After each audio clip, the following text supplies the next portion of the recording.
Hello and welcome दोस्तों। आप सभी का स्वागत है इस यूट्यूब चैनल पर।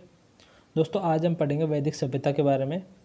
तो सबसे पहले तो मैं आपको बता दूं, वैदिक सभ्यता आदि ऐतिहासिक काल के अंतर्गत आती है और इसका समय 1500 ईसा पूर्व से लेकर और 600 ईसा पूर्व तक माना गया है।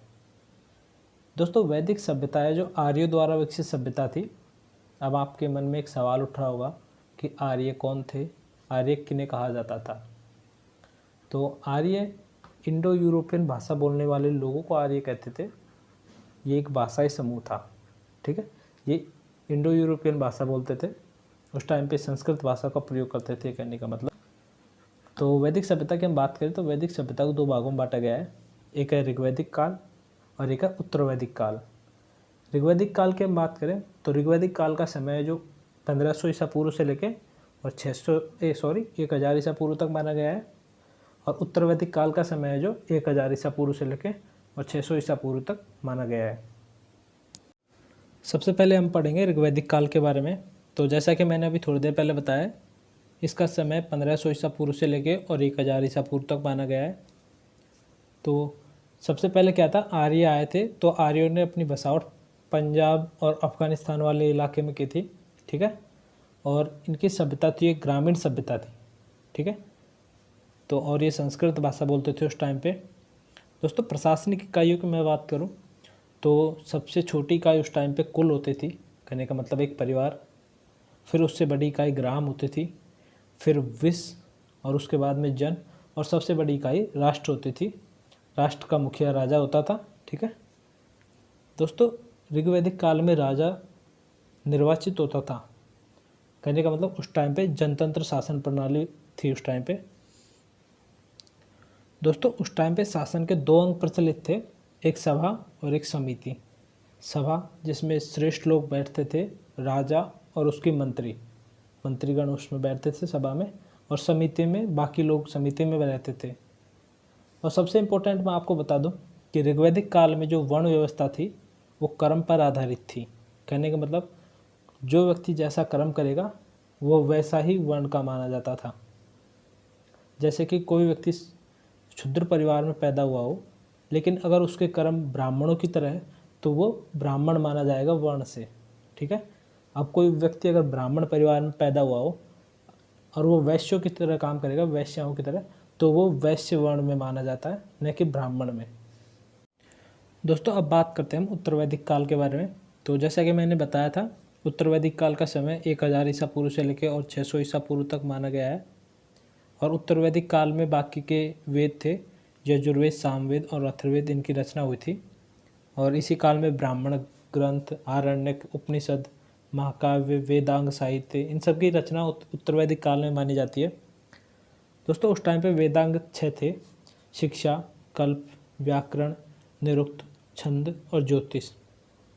अब आप सोच रहे होंगे वेदांग क्या है, तो मैं आपको बता दूं, वेदों को अच्छी तरीके से समझने के लिए वेदांग साहित्य की रचना की गई है, ठीक है।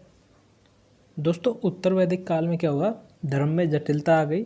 लोग कर्म कांडों में ज़्यादा विश्वास करने लग गए थे और स्त्रियों की स्थिति काफ़ी कमज़ोर हो गई थी।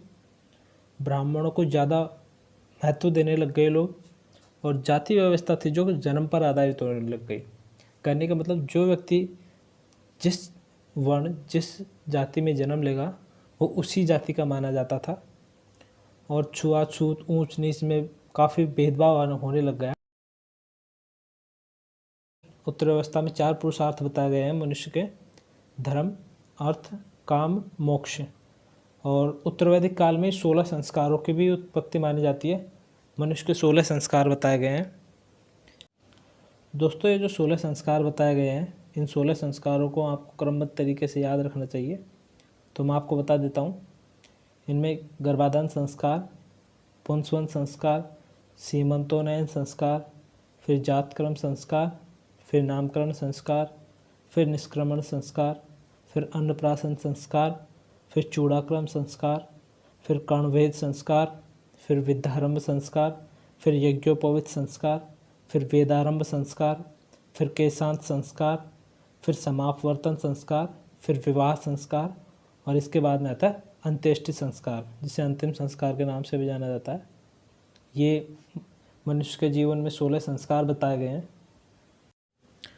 दोस्तों हम बात करें वेदों की, तो वेद 4 हैं: ऋग्वेद, यजुर्वेद, सामवेद और अथर्ववेद।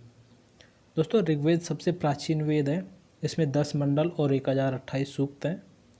और यजुर्वेद की हम बात करें तो यजुर्वेद में यज्ञों से संबंधित जानकारी मिलती है। आगे बात करूँ सामवेद की। सामवेद में क्या होता है, आर्यों द्वारा गाई जाने वाली बातें होती है, सामवेद में बताई गई है। कहने का मतलब जो गाई जा सके, जिनको गाया जा सकता है। अथर्ववेद की हम बात करें तो अथर्ववेद में धर्म, समाज, निष्ठा, औषधि प्रयोग, शत्रुओं का दमन, तंत्र मंत्र, रोग निवारण आदि से संबंधित जानकारी अथर्ववेद के अंदर हमें मिलती है।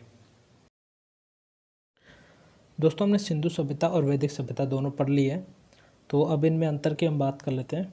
तो सबसे पहली बात तो सिंधु सभ्यता थी, ये नगरीय सभ्यता थी, और वैदिक सभ्यता एक ग्रामीण सभ्यता थी।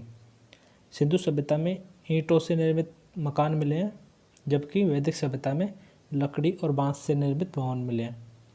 सिंधु सभ्यता में लेखन कला का विकास हो चुका था, वैदिक सभ्यता में लेखन कला से अनभिज्ञ थे ये लोग। सिंधु घाटी सभ्यता में गाय के साक्ष्यों का अभाव है, जबकि वैदिक सभ्यता में गाय को एक महत्वपूर्ण पशु के रूप में माना जाता था। सिंधु सभ्यता में मूर्ति पूजा के साक्ष्य मिले हैं, जबकि वैदिक सभ्यता में मूर्ति पूजा का कोई साक्ष्य नहीं मिला है। आगे बात करें, सिंधु सभ्यता में लोहे के उपकरणों के साक्ष्य मिले हैं, जबकि वैदिक सभ्यता में लोहे के उपकरणों के कोई साक्ष्य नहीं मिले हैं।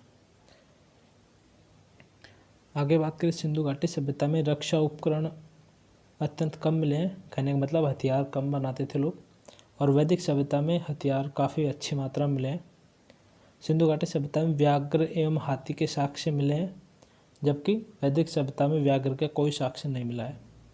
सिंधु घाटी सभ्यता में मोहरें मिली हैं, और वैदिक सभ्यता के मोहरों का कोई साक्ष्य नहीं है हमारे पास।